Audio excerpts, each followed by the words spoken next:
Hi everyone, this is Jackie from Smith's Family Travels. So today I'm going to talk about the pros and cons of cruising.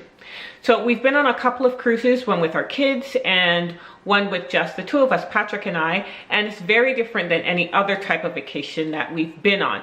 I just wanted to talk about the benefits and the drawback to cruising, and then you can decide what works best for you.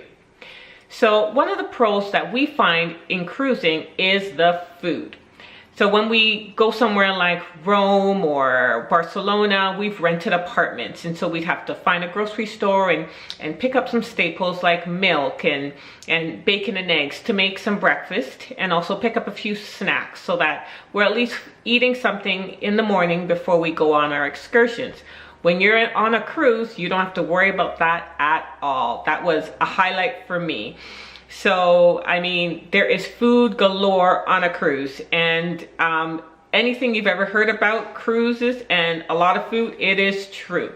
There are buffets like you wouldn't believe, any type of variety of food for breakfast, lunch, or dinner. And you also have the choice of going to some of the a la carte restaurants, and so you can dress up sometimes and go to a restaurant, or you can stay casual and eat dinner at the buffet. I also brought some lunch containers and some sandwich bags, and I wasn't the only one doing this, but after breakfast I would pick up some like croissants or danishes and put them in the sandwich bags or in the containers, some cheese and some toast, and then I can take it with us on our daily excursion. So I mean, they're gonna dump the food anyway, and nobody bothered us when we did this. So it's a great way to, you know, to save on money, because you've already paid for the cruise food, so might as well take it with you for the day. Another benefit for cruising is the entertainment. So, you know, if you're staying in a hotel or apartment after your day's excursion, you come back to the hotel, you watch TV, or, you know, you read a book, and then you go to sleep. When you're done your excursion on a cruise, you get back on the cruise and there's still a lot to do. So sometimes there are basketball courts and rock climbing walls, and there's tons of pools. There's a lot of times they have like theater rooms where they have different acts. Sometimes they have rock star impersonators, karaoke. There's lots to do. A lot of them have clubs. There's casinos in some. There's never-ending activities on a cruise. One of the cruises that we went on, they actually had a huge movie screen outside, and you could watch movies under the stars, and that was pretty cool. So, you know, you're outside around the pool area and you're lounging, and you're out in the open sky and you're watching a new release movie. So that was pretty cool. The kids also love the kids programs. So a lot of bigger ships, they have kids programs ranging from ages probably 4 to about 16, 17. So our younger son was in one program, and then our two older kids, Malka and Kana, had their own teen program, and they all loved the programs. It kept them busy, and it's well supervised as well. You know, you kind of worry about kids Keenan's age, but you actually have to have your ID, like a driver's license, to actually go pick him up. So, and it's, you know, it's a locked door as well. So that was reassuring for us to leave him there. And then Malka and Kana did their own thing with the teen program, and then Patrick and I were able to enjoy some activities on the ship while they were playing in the kids programs. Another pro for cruising is the tour packages that you can buy before you get on the cruise. So, you know, if you have different port of calls, for example, if you're on a Mediterranean cruise and you have a port of call in Rome or Florence, or you know, any of the other countries that's close to Italy, you can, the cruise line will have different excursions, day excursions for you to choose from. So, and they'll have it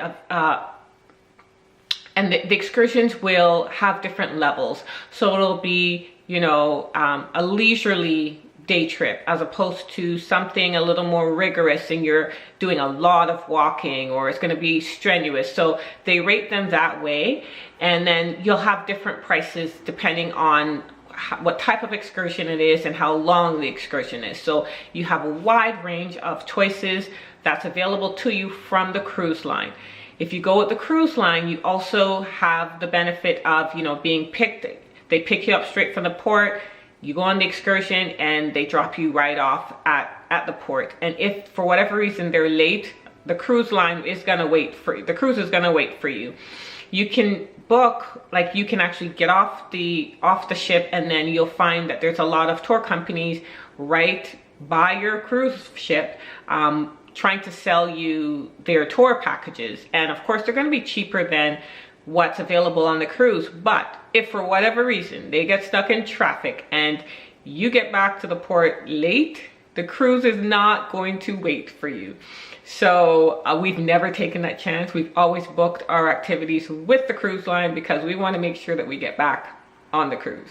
Another benefit to cruising is being able to go to different destinations in a very short period of time. So if you're on like a Caribbean cruise, for example, you'll get to go to perhaps a few Bahamian islands and maybe Jamaica, and maybe you started off in Mexico. So you get to see a little bit of each destination, and perhaps you'll get a taste test of a place where, you know, oh, I really like this about, you know, I really like the white sandy beaches, or I like the, you know, I like the atmosphere, or what have you. And then you could perhaps plan another time to go back to that destination for a longer trip. And so we do have a few cons for cruising. And the number one con, I think, would be the price. So cruising is not cheap. You can get deals, absolutely. You can shop for deals, and you can also plan a year or two ahead of time, which is a good thing because cruises can be quite expensive, especially if you're going on like a Mediterranean cruise, a 5 or 7 day Mediterranean cruise with one of the larger ships. And there are 5 of us. So it can, you know, and the price is per person. So it can get quite pricey. Another negative for cruising is the potential for motion sickness. So we were on one of the larger ships, I think it was the Princess, and it was October.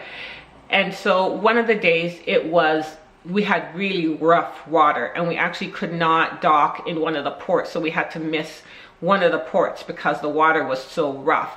And at that point, you can feel the motion of the ocean. Like it's not like going crazy, but you can definitely feel movement. And so that can be very upsetting for some people. You know, but you can you'll see a lot of people with motion bracelets on.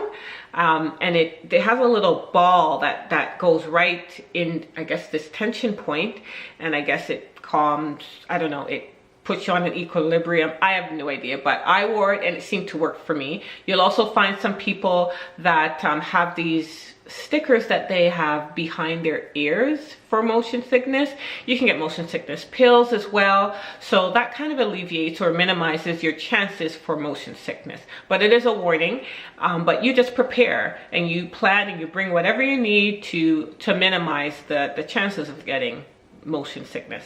So I had said that one of the pros is seeing a lot of destinations on one trip, but that can also be seen as a con. So you're not going to have enough time to really stay in one place and appreciate the culture, or be able to do a lot of shopping or experience the food in that place because you're only there for 4 or 8 hours. If you really want to experience a culture or experience a place, the cruise will not give you that experience. It will just be a taste test. But as I said before, you can certainly decide to go back and spend 5 or 7 days in a place that you really happen to love while you were there for 6 hours.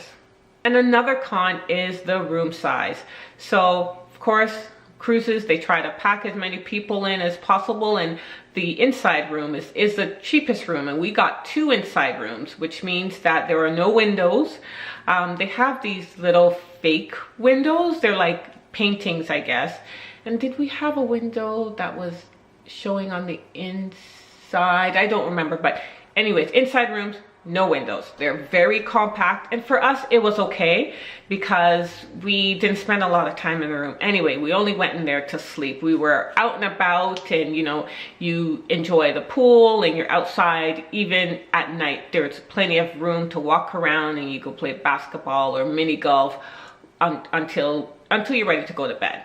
For my mother-in-law, however, she felt a little claustrophobic and she hated sleeping in the inside room. And so she actually went to the front desk, and they were gracious enough to provide her with a room with a balcony that was empty for free. That was very nice of them. And so it was a really nice large room, and she was able to stay there. So the next time we go on a cruise, perhaps we'd at least get an outside room, so at least we have a window. But even the outside rooms are quite small. They're very compact. You know, and if you're going up from an inside room to an outside room, you're certainly paying more money, and a balcony is even more money still. So that was my pros and cons on cruises. I hope this information was useful to you. Let me know if you have any pros and cons that weren't on my list. This is Jackie from Smith Family Travel Blog saying happy traveling.